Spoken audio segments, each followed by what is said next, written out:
Hey everybody, KC here. So one of the most interesting articles that I read in the New York Times this week happened to be a book review. And the book was called Extraterrestrial, The First Sign of Intelligent Life Beyond Earth, written by someone who used to be the head of the astronomy department at Harvard, a guy named Avi Loeb.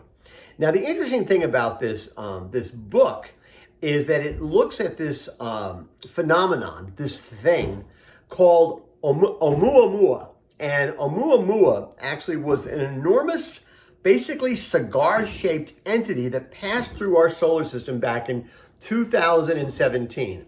Now, Oumuamua is Hawaiian for scout.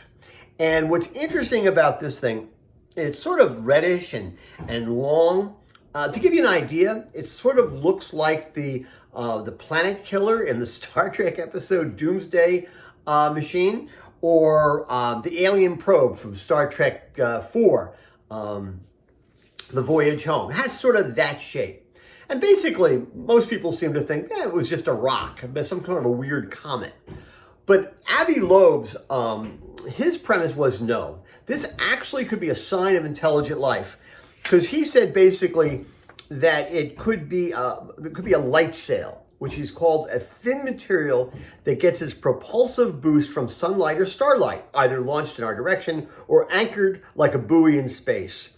And if in fact he's right, then it was the first sign of intelligent life in the universe other than us. Now, there's a business lesson here, okay?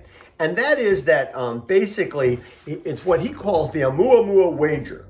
And basically what he says is that believing that Oumuamua could have been an alien spacecraft can only make us more alert and receptive to thinking outside the box. As Louis Pasteur said, chance favors the prepared mind. And here's what Loeb wrote.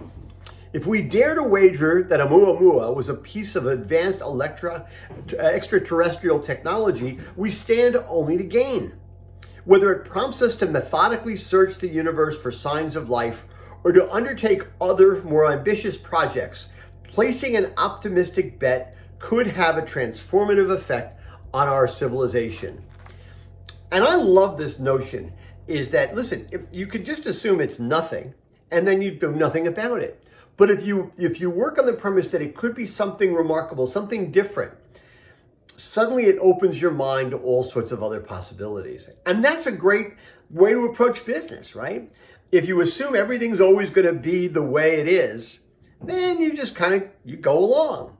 But if you always work under the premise that something remarkable could happen that could totally shake your understanding of how to do business, well, then suddenly you start to look at other possibilities. You consider other potentials and you open your mind.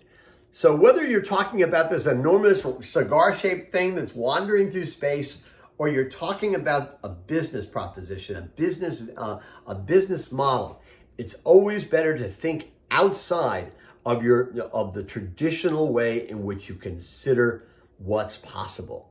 It can only open your mind. I love the quote from Louis Pasteur that chance favors the prepared mind. Anyway, that's what's on my mind this morning. And as always, I want to hear what's on your mind.